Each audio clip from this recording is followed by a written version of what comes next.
What up, though? You already know how I go. Make sure you smash like, subscribe, comment. I don't care what you comment, as long as you comment, you dig. Yeah, y'all been waiting for me, but I've been doing a lot of posting. The brother um, did on General President. Hope y'all like that 82 interview. Please go check it out if you're from Detroit. Share it. Just history, you know what I'm saying? And for you super overconscious people, man, it's just entertainment and stuff we curious about who don't live that life. You know what I'm saying? That's a lot of people that view me. It ain't all guys that been to the joint. It's mostly guys that's living a straightforward civilian type of lifestyle. So that's what it's out there for. 804 Ice. Uh, he on there. Big Hurt. Talked to him a few times. He ain't get back with me. I don't know if it's gonna happen or not, but it is what it is. Uh, Hopefully G Uno come on.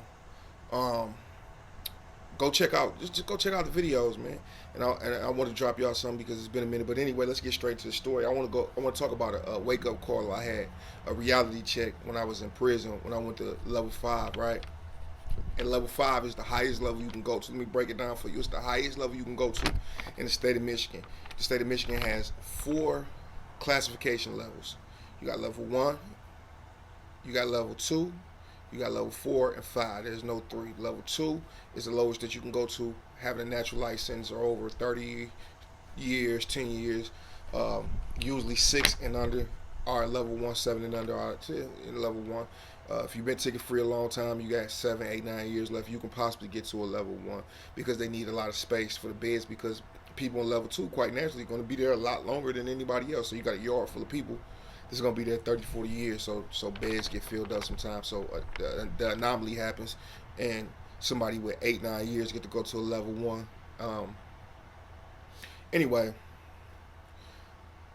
I've been through the ranks, the levels, or whatever. Experienced the gang banging, the organization structure, the religious structures. I experienced all this, but I went back to level 5. Now, this is my second time in level 5. The first time I went to level 5, I wasn't there long. And everything was cool and gravy besides uh, one incident I had that came from level 1. I didn't really get to see anything for a week or two, 3, 4 weeks there. I was in a hole most of the time while I was there coming from level 1. I went to level 2. And anyway, I ended up going to level 5. I can't remember the exact last reason why. I think it was the Melanic situation in level 4 when I seen him the first day I got the hole.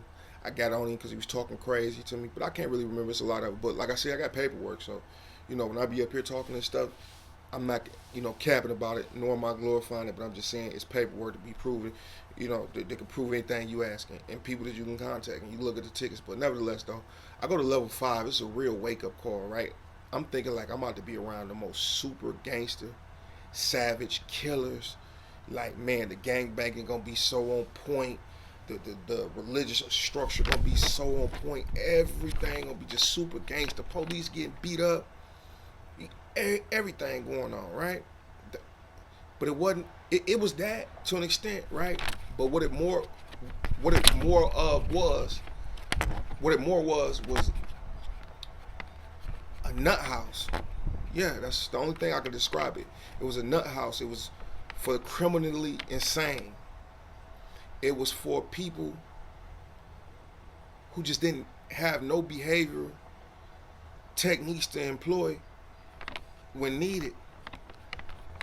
It was people on 20, 30 pills 3 times a day. I'm talking about going over there taking 20, 30 pills coming to their door 2, 3, 4 times a day. Guys who had the shakes because they was on so much medication to keep them under control. It was guys on medication to keep them from getting erected because they can't stop sexually acting out. It was guys that had to be handcuffed, restrained, and pepper sprayed so that they can get that shot. It's called Hell Dog. I forget the real name of it, but they put a shot in your gluteus maximus area, right?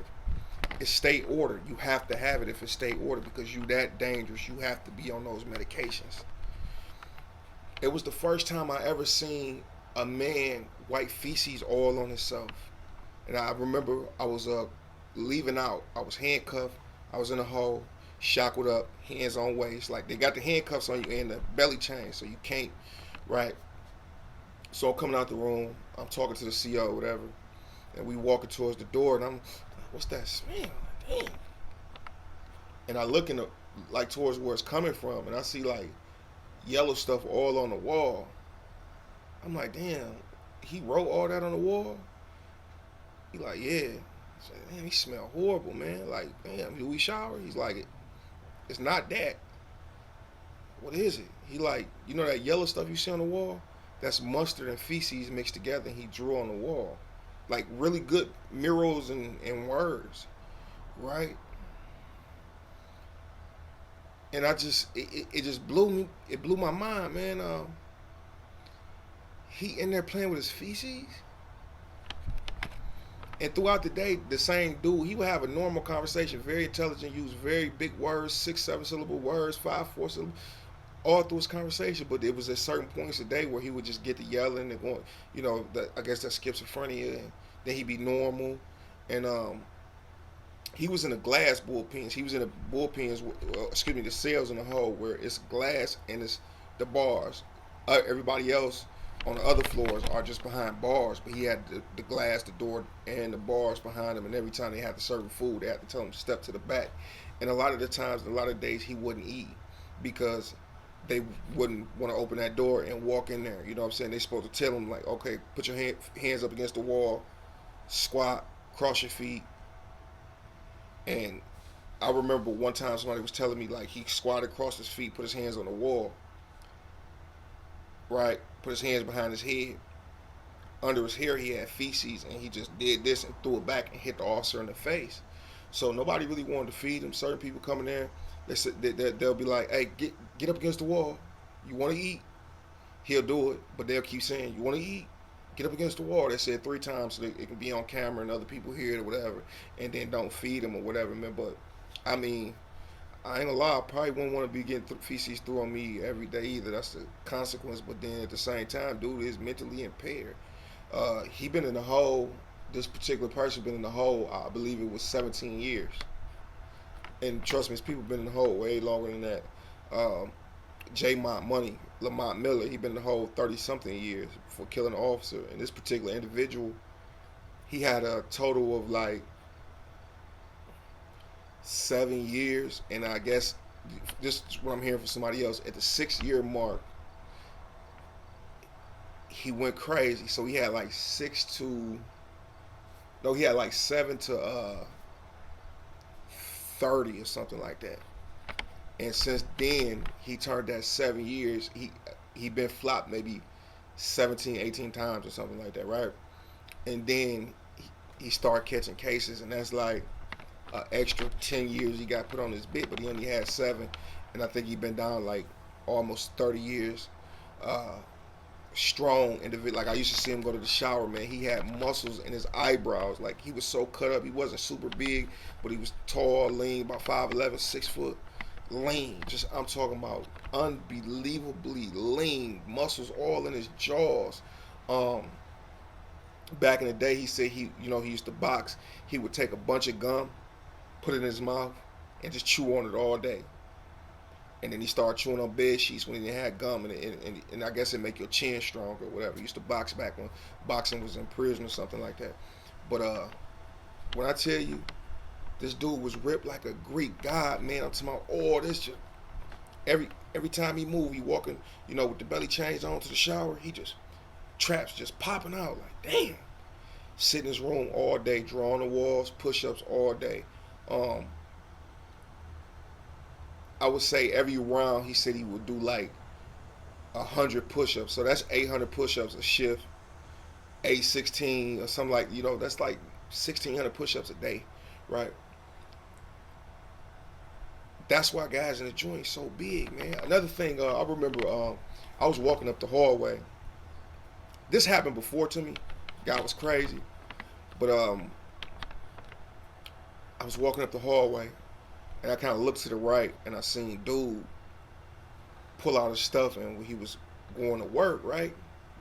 And he like, oh my bad, I ain't mean to whoop. I'm like, no, it's my bad, bro. I shouldn't have been looking in your room. But the lady was like 70 years old, diaper, boots, like she didn't nothing, you know what I'm saying? And she would walk past the room, and he would say, yeah, grandma, I'm gonna do you just like my grandma, like yeah. and she would never want to go to his room and give him the meds. She'll go to everybody else's room by herself, but with this particular individual, she'll have a police come with her. I remember this guy, man. He used to pay me. I never knew what he was paying me for, but he used to send me a bag of coffee. He like, bro, every time the nurse come down into your room, or that tall therapist come to your room and talk to you, have a little extra conversation with her, hold her right there, or whatnot.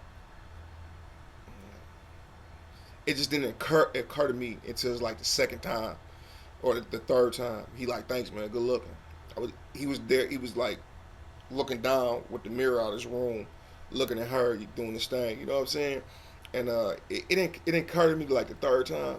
So I'm like thinking to myself, and then one dude, he cracked a joke. He was like, man, you down there paying for dudes to hold the nurse with the you down there blowing nurses' heads off, and blowing your head off don't mean like literally blowing your head off. It mean he doing stuff with himself, whatever. You gotta watch your words that you say on here.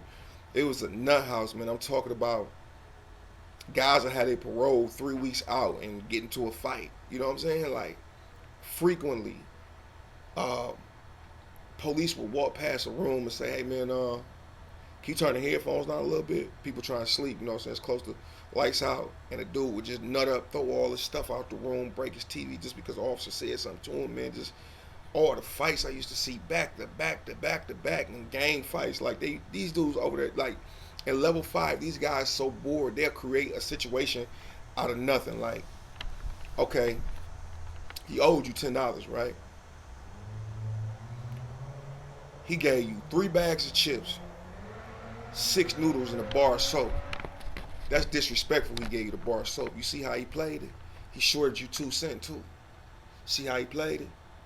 Now, back in the day, dude would have got shot up. The dude would have, and the other dude, yeah. You know what? You right. He did play me, man. Oh, okay. This time I'm gonna play it smooth. I'm gonna go get some stuff from him, right? I'm gonna go get $10 stuff from him, and then I'm gonna give him $8 back and 2 soaps and short him 50 cents. Like these dumb conversations of guys thinking they master manipulators. Like, it was just a nut house, man, a super nut house, and I fell victim to it myself because all I had was anger and aggression, and that's why I stayed living in the hole. All I had was anger, aggression. I was very frustrated with the gang members because they really felt like they was bullying people, and they were bullying people that didn't have the numbers and stuff like that, and I wanted to be that anomaly. I wanted to be that exception and show a guy, like, you're going to have to really stand on business. Y'all gonna have to all come at the same time. Y'all, there's no way I'm gonna sit around here and let y'all get me first. And I proved that each and every time I came out the hole. Because I've been bullied when I was a kid. I can't do it no more, man. But that's what I wanted to tell y'all about level 5. Peace and blessings be upon y'all. Shout out. Are you ready? Yeah, go ahead. Oh, sorry. Shout out. Shut the fuck up. Always. All right. Shout out. Shout out to cancelbadcredit.com.